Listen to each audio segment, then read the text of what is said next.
Hello and welcome to the webinar today. Today we are focusing on anxiety, and we are presenting Silent Suffering, Understanding and Coping with Anxiety. I'm Rebecca Brom. I have been a therapist for 15 years, and I'm currently the clinical director at Laureate.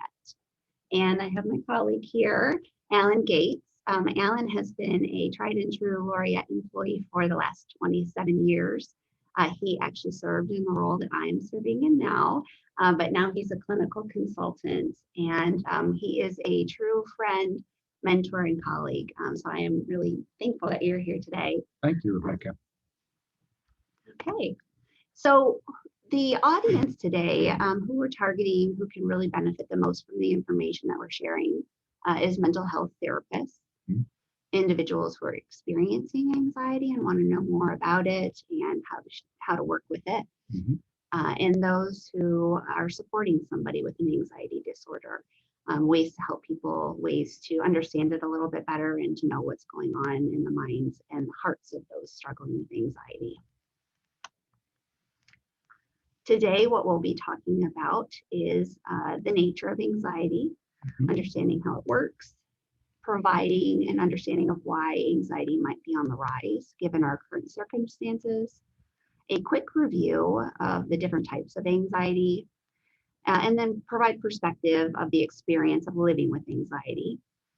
And then we'll spend the most time with our introduction for interventions for therapists to utilize in treatment and skills for those who are struggling with anxiety.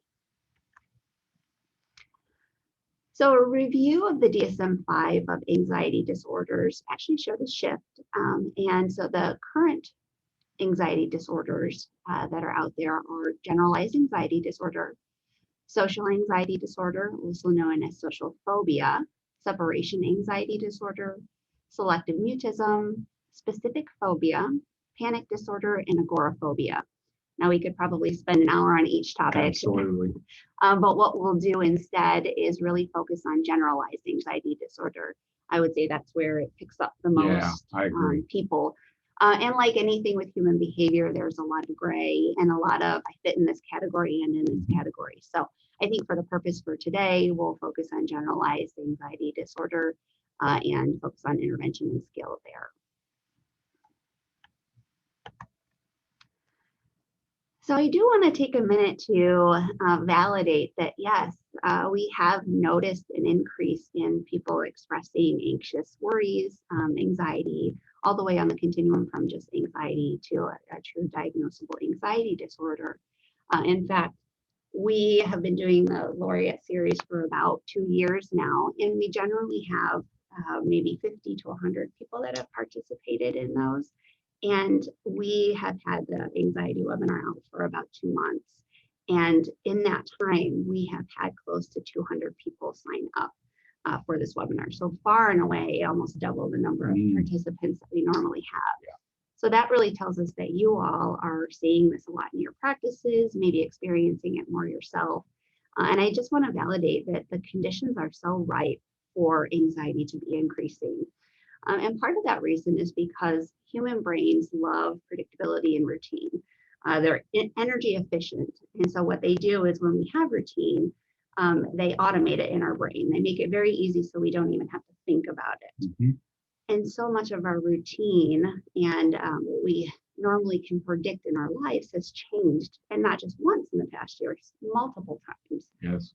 So if I'm looking here at all these things that have changed in the past year, many of them have changed multiple times. I know I have kind of a running joke with my husband that I'm not sure what text from the school is going to tell me what's happening for the day. That's right. So that's so different.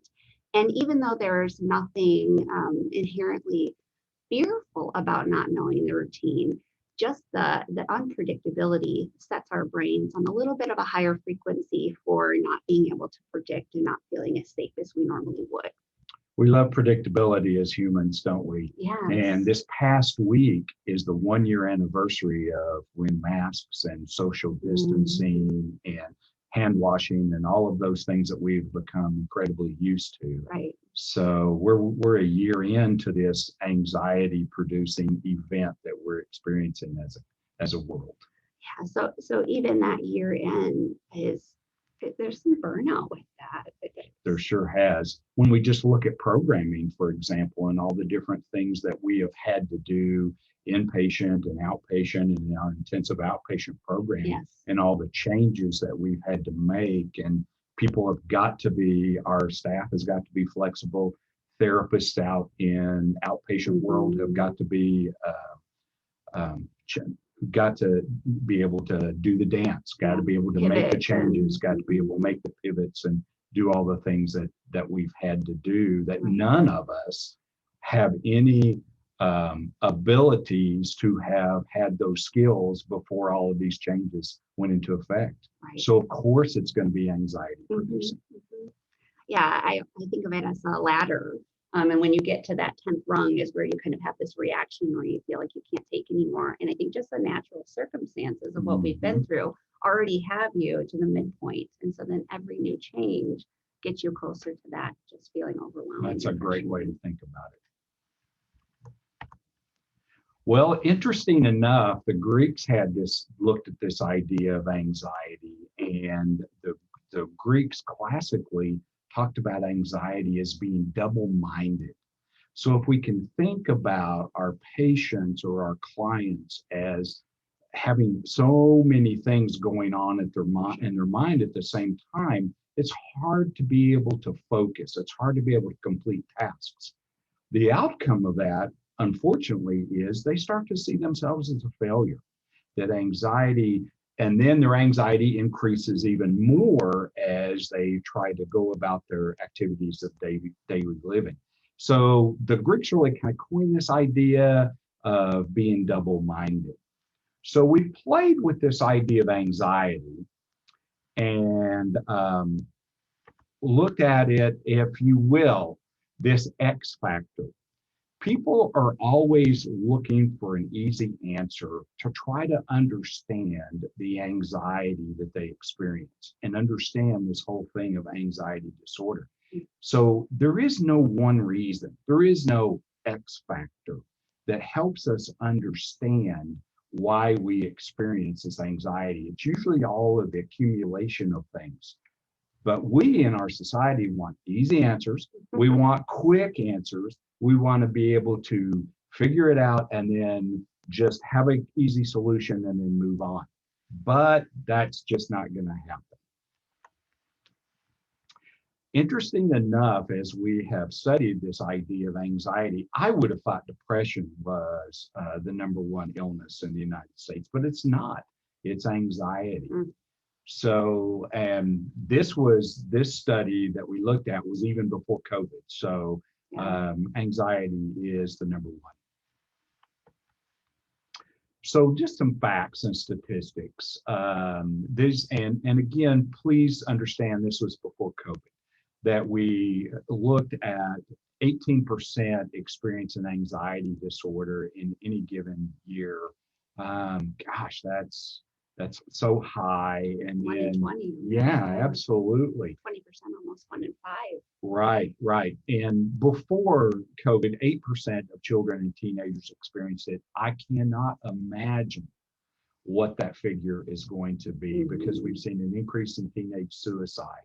The whole isolation thing that's happened as teenagers need to begin to develop those social skills and are developing those social skills. And now they've become isolated from their schools, from their friends, from teachers, from their support systems.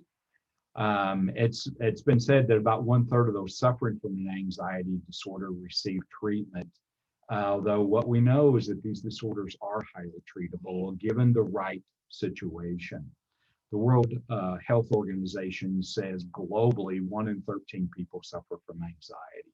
So it's not just a Western culture phenomenon that we see. Right. I think that goes back to the brain. You're right. The brain liking predictability and almost anxious brains kind of evolving, being the one safe enough to evolve.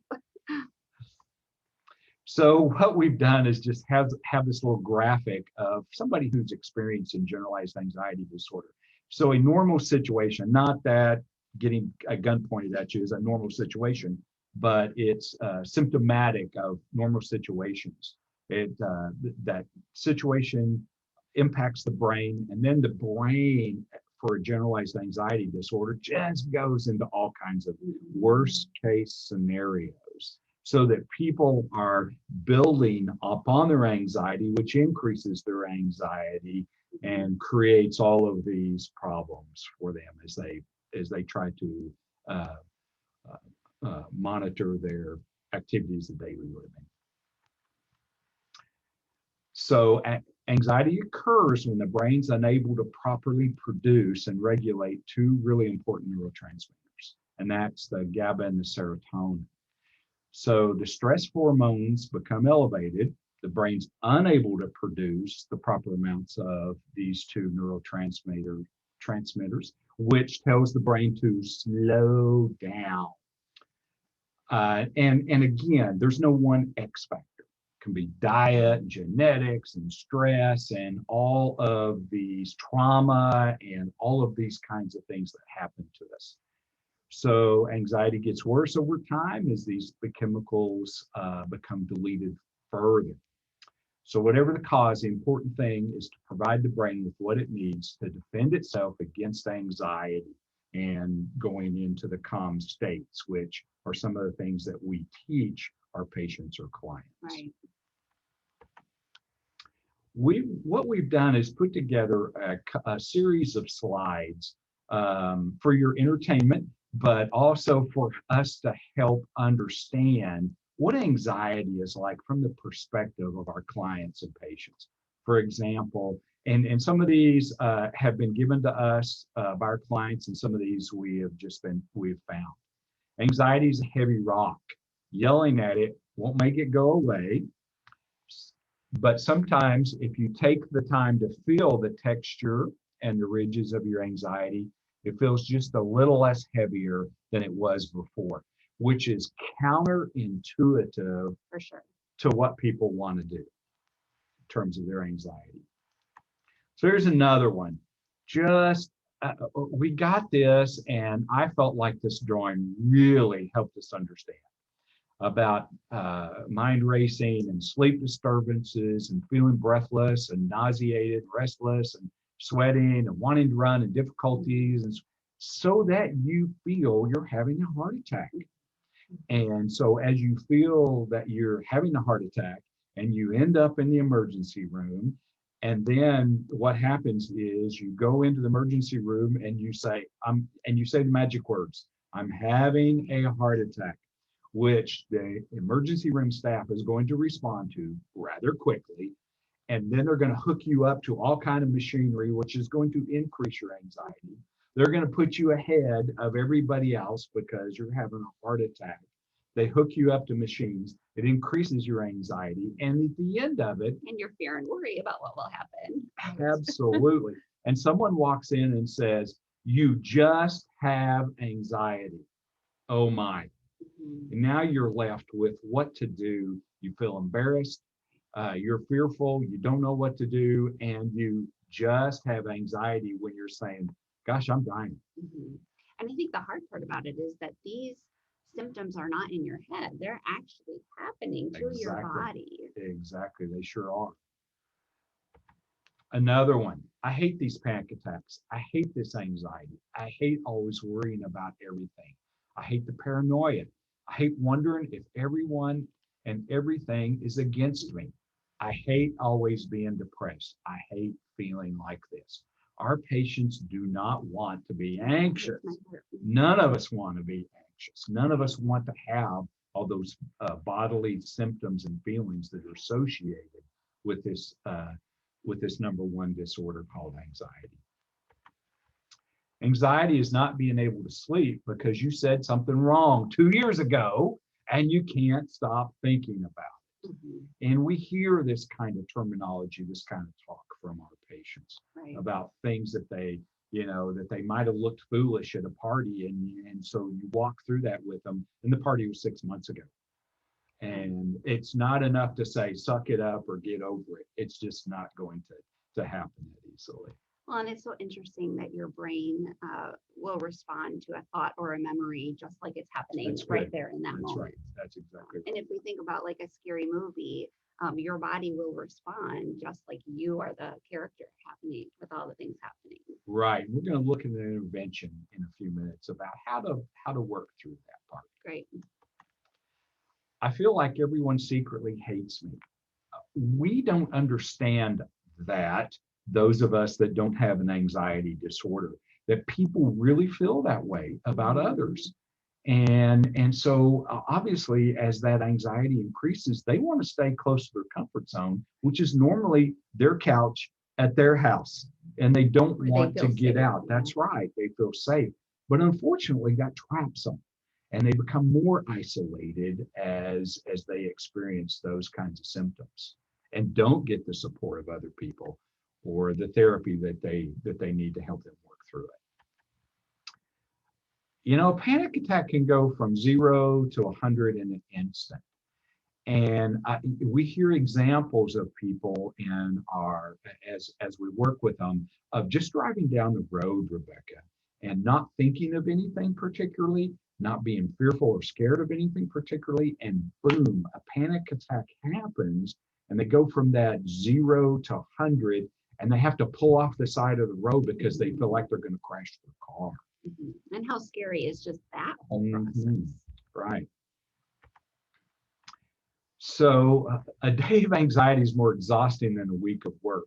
And we know that because anxiety affects every body symptom, every body piece that we have, so that you do end up being very exhausted as your adrenaline runs through your system. Yeah, I think that's an interesting variation between depression. Depression, you almost can't be anxious because it requires so much energy to be anxious. That's a really good point. Yeah. At Laureate, we use the GAD-7 to help people understand their anxiety and to help our therapy team get a really good hold on, does a person have minimal anxiety, mild, moderate, or severe? And I think it's really helpful, Rebecca, when we do this in front of our clients, to allow them to see where they fit so that they know there's something concrete. It's not just I'm crazy or I'm stupid, but I do have something really going on. So walking through the GAD-7 is a good way to help them. And it's a very short 7-item scale to help clients just walk through. And it's nice to use too to measure growth and the acquisition of skills. That's right. And we try to do that every visit so that we can show people that their anxiety is literally decreasing as they're walking through the process. Another thing that we use is the Beck Anxiety Inventory, a little bit longer, looks at a little bit more symptoms, particularly physical symptoms. And but I find that when you go through the Beck Anxiety Inventory with people, they can say, yes, that's me, or no, that's not me. And so there's some awareness that happens again, that they're understanding that they're not alone. It's not just them that's experiencing these things, that they can actually see categories and can see themselves and what their own anxiety looks like. Right. And there's even and I show patients this interpretation too, so that they can take a look at their own anxiety. Obviously, you can Google the GAD-7 or the Beck Anxiety Inventory, because those are all in the public domain and anybody can use those. So I'm going to move into treating anxiety. When I first started to work as a therapist, my work toward anxiety work was to help the patient plan for and kind of almost live their life with the anxiety and to avoid the triggers. And that was actually not really effective. What I found that was much more effective was helping the patient to move toward anxiety and rather than away from it. And it's kind of like that Chinese finger trap. That's good. Right? The more you pull away, the tighter it gets. And so you actually have to move toward it. And that can be a really hard sell. Sure. So some of the things that I found are the most helpful in treating anxiety is to really normalize those sensations that anxiety produces.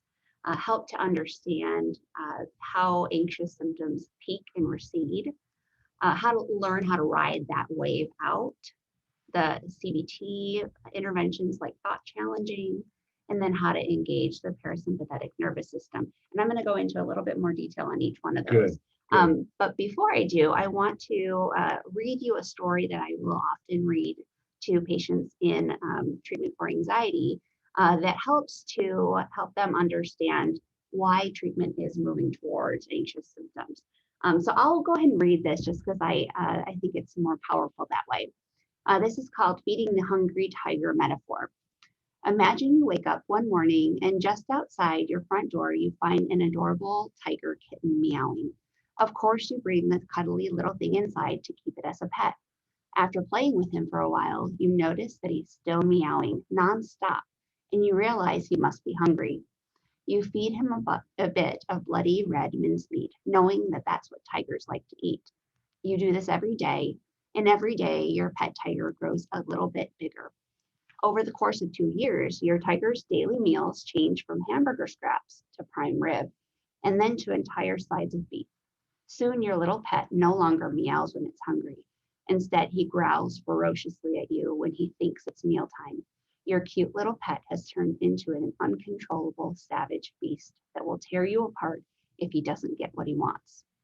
Your struggle with painful thoughts and feelings can be compared to this imaginary pet tiger. Every time you empower your pain or your anxiety by feeding it red meat is an example of experiential avoidance. You help your tiger pain grow a little bit larger when you do this and a little bit stronger. Feeding it in this manner seems like the right thing to do. The pain tiger growls ferociously, telling you that it needs to be fed and to feed it whatever it wants or it will eat you. Yet every time you feed it, you help the pain to become a little stronger, a little more intimidating, and a little more controlling of your life. And that's good. Yeah, that's helpful. I think when patients can understand that every time they do what the anxiety requests of them, they actually make it stronger. Yeah. So you're feeding the tiger every time. Exactly. And allowing it to gain more control in your life. Yeah. Okay, so diving a little bit further into the interventions, I think this is a really underrated intervention, which is really just helping patients to understand and normalize the physical sensations of anxiety. Like Alan showed with that picture, those are real and they're normal.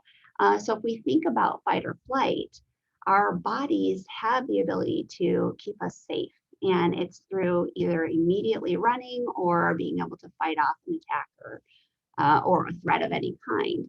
And in order to prepare us to be in the best spot possible, our heart rate will increase, our breath will become shorter and more shallow, our stomach will stop digesting and will kind of lock up.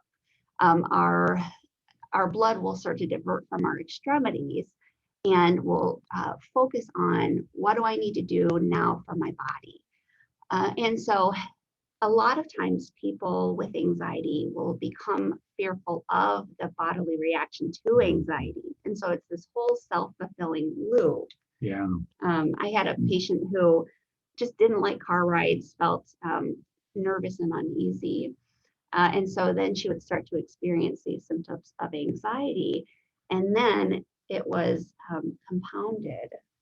The car then was scary because she knew she would have these upset feelings. So once she could start to see that my brain is feeling like there's a threat in this car ride, but there really isn't. And so I'm having these sensations, but if I can tell my brain I'm not in danger, a lot of these symptoms go away.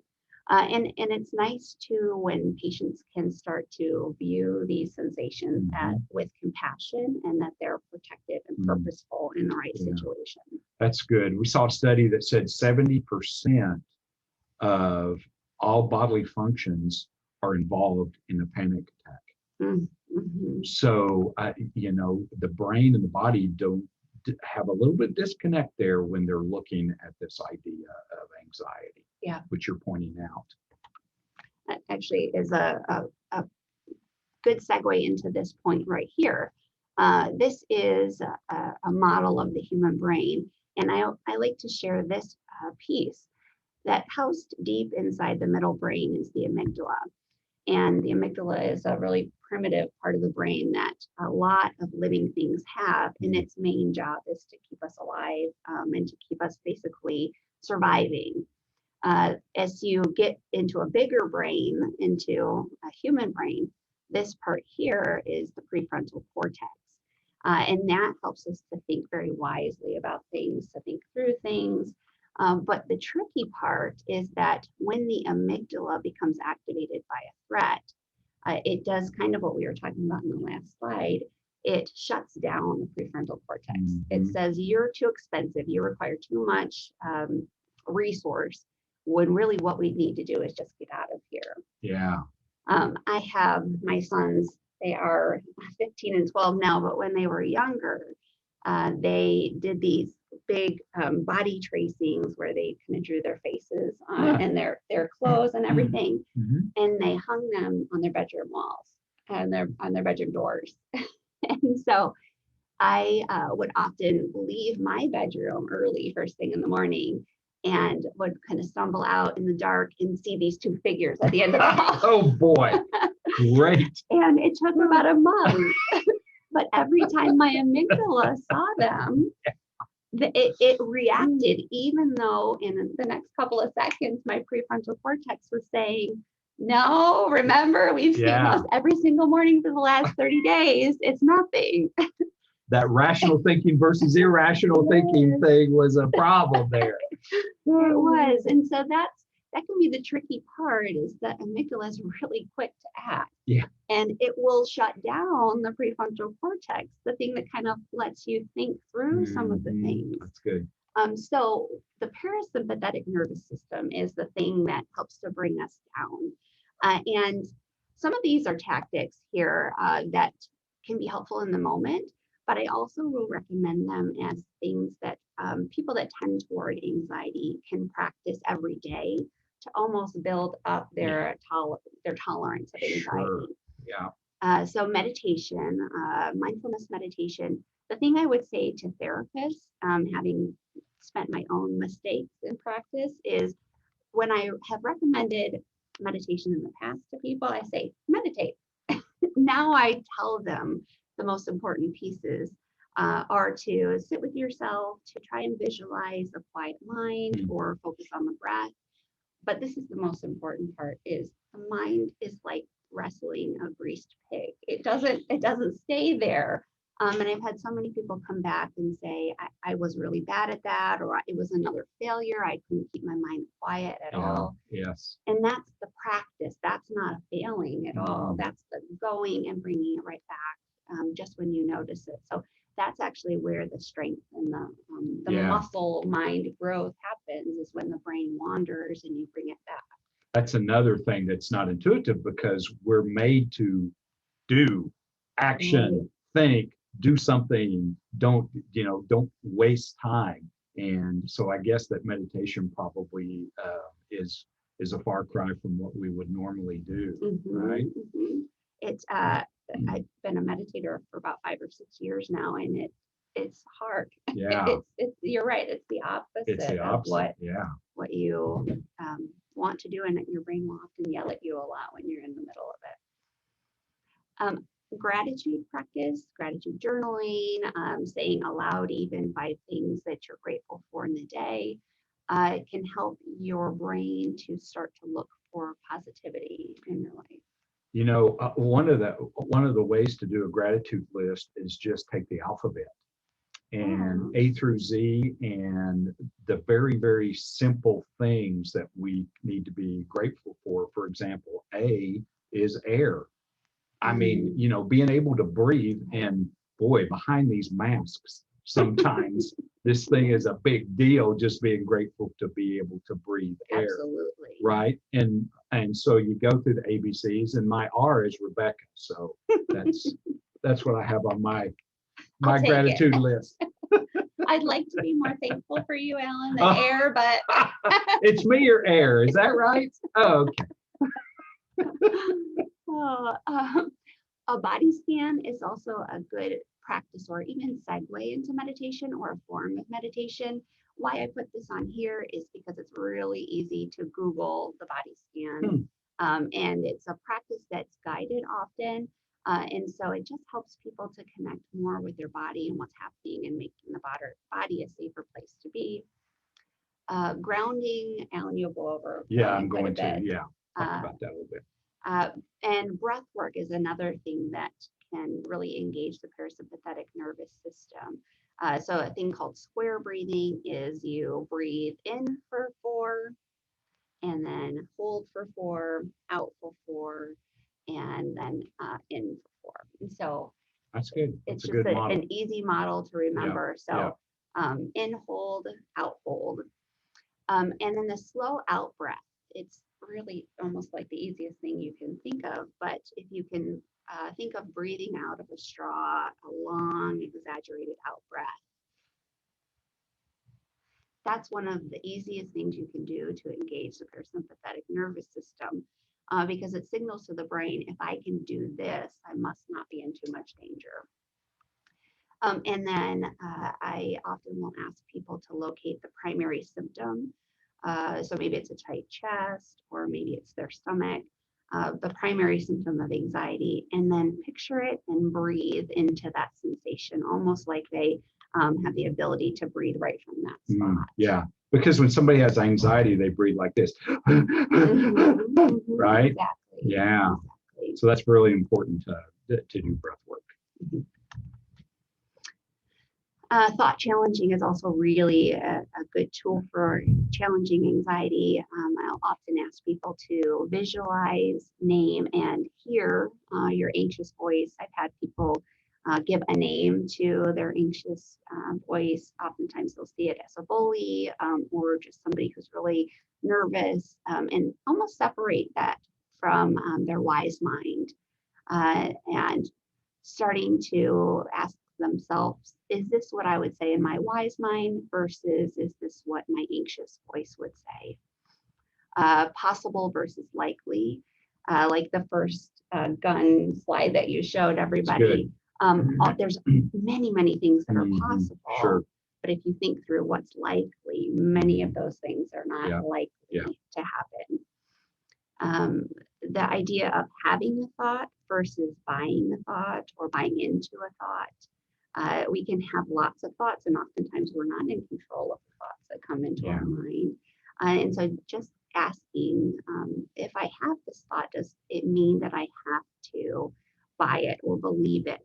And I oftentimes will ask people to notice an anxious thought and then follow it up by this silly phrase right here, and the sky is purple. Because we know the sky's not purple, but it's a thought. And just because we have that thought doesn't mean we have to believe that thought. Although it is Oklahoma. And sometimes it can be. Purple. Fair enough. Fair enough. And then looking at the nature of thoughts, the brain really has a job of and really likes to label, categorize, make associations, and complete patterns. And so just knowing this about the brain, it likes these things, and almost to a fault sometimes, where it will complete patterns or complete explanations of why things happen, with the idea or thoughts that are the information that's already available to you, but may not take into account things that are not. So like, for example, if I see you in the hallway and I say hi, but you don't say hi back, I can very quickly use the pieces of information that I have to say, well, it's because you don't like me. But you may have a lot of other puzzle pieces that I don't have and haven't used in that. Yeah. It's funny how the brain constantly spins for answers and has to come up with an answer, or our anxiety increases. Right. And even if we give ourselves the wrong answer, at least it's an answer, like your illustration, where your brain says, well, he doesn't like me. Well, that's a wrong answer, but your brain at least has an answer and can go on to something else. Right, fighting for that complete thought. Yeah. Okay, so I I'm going to share this story with all of you, even though it may take you a second to say, is this person qualified now to? I have an irrational fear of bats that is better now. But I did have an experience where I was sleeping with my 2-year-old son. He was in our bed, and I hear a tink, tink, tink, tink, tink at the window, and told that anxious part of my brain to calm down. It was nothing. You've heard these sounds before. It wasn't anything to worry about. And then all of a sudden, I have a bat that flies over my head next to my child, and I'm screaming. My husband wakes up. Oh my goodness. Yeah, it was terrifying, and especially as somebody who just, bats are my thing. I just don't like them. They always kind of creep me out. And I stayed at a hotel with my children the next 2 days. And I knew, being a trained therapist, that if I kept staying at a hotel, it was only going to get worse. And you're going to get divorced. Hence life getting worse. Right? Yeah, that would increase your anxiety, yes. And so then I thought, okay, I can go back home, but maybe I'll sleep downstairs. And I thought, no, I can't do that either. Yeah. And so I worked through all of that to say, I have to go back into this bedroom. Yeah. I have to hear the tink, tink, tinks that happen in the middle of the night. And I have to use my skills to ride out this fear, because it could have gotten much, much bigger. Sure. And so I think as a clinician, I've never wanted to recommend something that I couldn't use myself or didn't use myself. And I really had to use my skills in that. That's good. So I had to really utilize my knowledge of how anxiety performs. So the perception is that if you're in an anxious situation, that the anxiety is just going to grow and grow and grow until it just overtakes you, kind of takes you under. But what really happens is the anxiety peaks and then it recedes, because it's such an intense emotion that it does burn itself out quickly.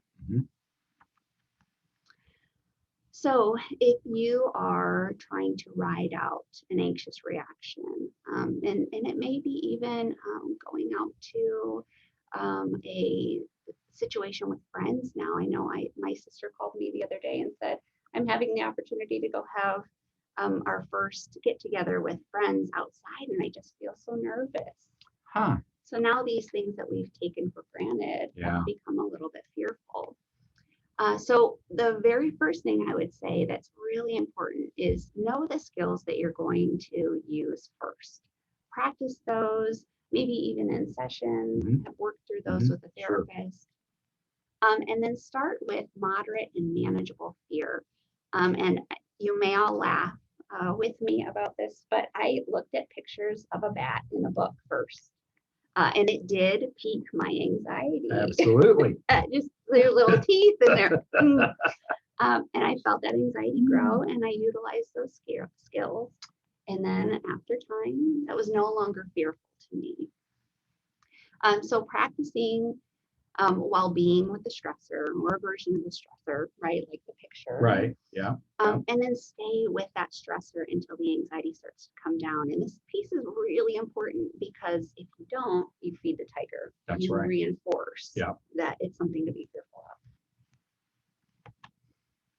So let's talk about some certainty anchors. And this is kind of the name we've given to interventions. And what I do is I like to talk about these specific interventions and work through these with patients. So the first, the general intervention strategy, is where we're looking at strategies to cope with reducing the worrying, the overthinking, the racing thoughts, the symptoms of anxiety, the kinds of things that we've been talking about today, and then helping our clients in their planning process to get back to doing their activities of life, just as Rebecca did in terms of talking about the bat.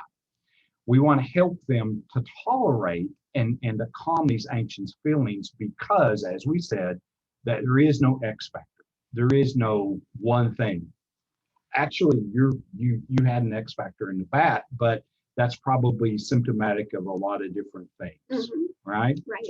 And then we want to help people with techniques to transform negative thoughts and these negative self-talk related to the anxiety symptoms. We want to help them explore these things that contribute to their anxiety. So let's look specifically at four specific intervention strategies that we use. The first one is something we've been talking about. Interesting enough, DSM-5 makes a distinction between fear and anxiety. And I think it's really helpful, Rebecca, when you help your client understand the difference between fear and anxiety. And it gets a little bit to your tiger story. So let me help us think about that a minute. Fear is a real event. It is rational. In your particular story, I'll get to that in a second. But fear is something that's rational to be afraid of. It is something that's external to us. It is something that's usually factual, and it's very visual. Anxiety is a perception. Anxiety is irrational. It's normally internal. It's fictional, and it comes through memories. Now let me help us with a story. I'm going to do an animal story too. Since you did one, I'm going to do one. Okay. We're going to call this Lion in the Parking Lot. So let's pretend that the circus came to town and the circus train wrecks and a big 6-foot woman-eating lion comes to our parking lot, wherever you happen to be. If we were to step out to the parking lot and view that lion from the safety of the building, and we saw the lion, what would that be, fear or anxiety? Well, of course, that's fear. Why? There is a lion. You're in danger. You're in danger. It's rational to be afraid of a lion in the parking lot. A lion is an external. It's an animal. It's factual. There is a lion there, and it's very visual. So it impacts all of our senses. So there's a lion in the parking lot. We would take pictures. We put it on our Instagram and Facebook. We would call the news. I mean, we would just go through this process, right? It impacts us. Right. It impacts our fear because it's real. So the next day we come to work and we're getting ready to go out, leave the building and go out into the parking lot, even though the lion has already been, we've called the lion people, they've taken them, they've darted it, they didn't kill the lion, they darted it. Yeah. The next day, as we're getting ready to walk into the parking lot, all of a sudden we can't move. Because, now watch this illustration. There's lying going on in the parking lot. There's not a lion in the parking lot. There's lying going on in the parking lot. That's anxiety. So it's really helpful to help our clients understand that there are things that you better be afraid of. There are things that you need to worry about. For example, paying your bills, ice storms, tornadoes, the things that really do happen that we need to be fearful of. But anxiety is something that we're creating internally that's having all of these effects. The brain doesn't distinguish between fear and anxiety, so the bodily symptoms are exactly the same. Whether it's a lion in the parking lot or lying going on in the parking lot, our body responds the same. So we have to have this intervention where we help our clients understand there are things to be fearful of, but anxiety, you've got a chance to be able to manage it. Fear, you better run. Anxiety, let's figure out a way to manage it. And it's really helpful for clients to understand this difference. And the DSM-5 makes a big distinction between this. So it's something that we probably ought to point out intervention-wise with a client. I think think it's interesting too how you paint this picture with the understanding that something fearful, something genuinely, legitimately fearful, can actually grow into something that leads to anxiety because of the directions that our minds take us. Right. Your illustration with the bat makes fear and anxiety this illustration. There was something to be afraid of. There Right. was an actual bat. But then your anxiety was, what if there is a Right. bat? So anxiety is this future oriented thing. Mhm. I usually write on my whiteboard, what if question mark, because we what if ourselves to death rather than getting back in the moment, getting back in the present. We're so For sure. future oriented that it increases our anxiety and we don't know what to do with it. Mhm.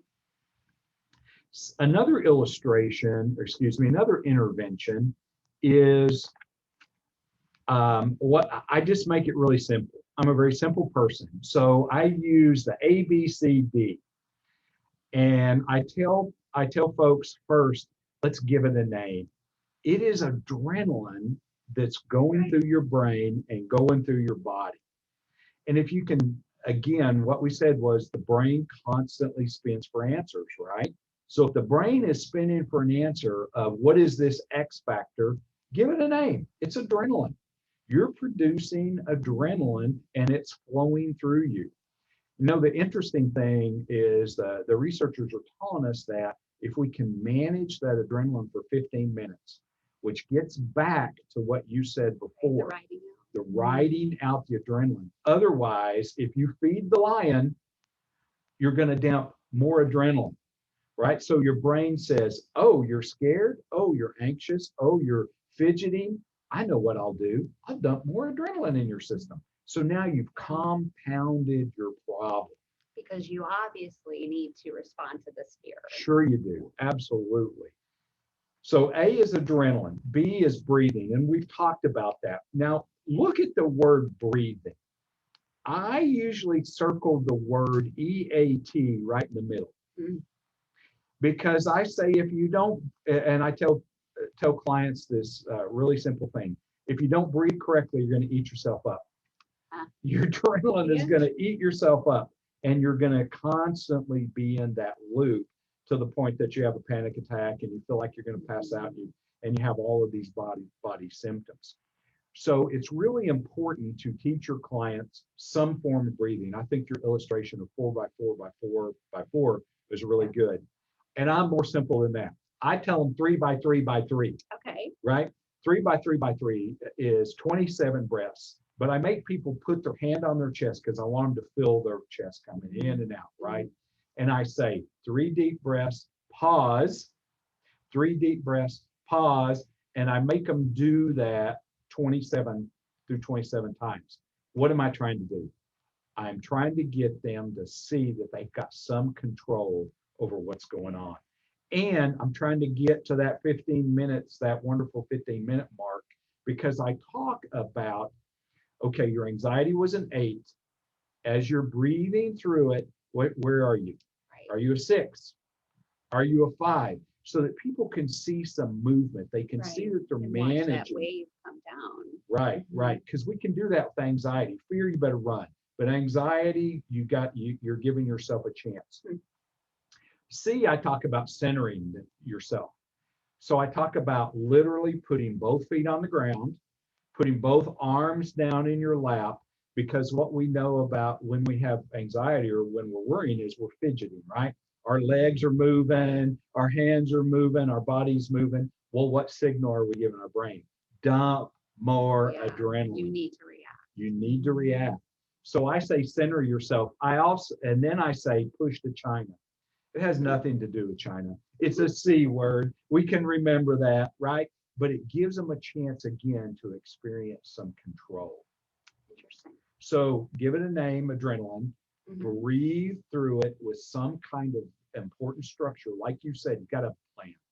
Right. So breathe through it. C, center yourself. And D, have yourself a list of distractions, right? Because if you look at the word distraction, in the middle of it is traction. Give yourself an opportunity to have some traction to manage your anxiety. So I tell people they have to have a list of 10 distractions, and we build that list, right? Part of the plan, part of the interventions, building the list. And they say, okay, I've gone through all my 10 list of distractions. I'm still anxious. And I say, okay, go through the list again. And they said, but I'm anxious. Go through the list again. Because I have this little saying, everything doesn't work every time, but what might work this time? So that's the intervention strategy ABCD. Sorry. The third intervention strategy is to use your hands, right? So that you can, again, manage your anxiety. And I talk about the hand intervention, and you're going to need to practice this with people, but it uses all of their senses. I want you to see 5 colors, and I ask them to point out and say out loud 5 colors. I want you to tell me 4 sounds that you hear, and we practice that. I want you to tell me 3 pleasant odors that you can smell, 2 foods that you can taste. And so I'll tell people to have 2 different kinds of mints in their pockets. And then 1 object that you can hold. And I have in my office a box of rocks. And I ask people to pick out a rock and to take with them so that they've got that texture, they've got that feeling that they can have. And then I say, when you finish with one hand, repeat it with the other. Again, we're trying to get to that 15-minute mark so that people can see that they're managing themselves. It gives people something to do. And I think those really specific skills utilize that front part of the brain. Good. That's and good. It makes it come back online too. Yeah, good. The next one is the worry coping cards. And I think it's important to use this wording with people. Worry coping cards. And what I do is I have a set of 3 by 5 white cards on my desk. And I ask people to write these very specific things down. Anxiety is not dangerous. It's just uncomfortable for a little while. Again, we're trying to, as you talked about, normalize that process of that anxiety is something that we can manage. Secondly, you pointed out this one. I've done this before. I know I can do it again. Very important concepts for people to be able to manage themselves. Third, I can be anxious and still focus on the tasks at hand. I can focus on the task. My anxiety will go down. Fourth, if I feed my anxiety, it will get worse. And you're welcome to use that tiger illustration. You're welcome to use the lion in the parking lot illustration to help people understand that if you feed your adrenaline, your brain's going to produce more adrenaline. Yeah, you're just going to get more of what you don't want. That's right.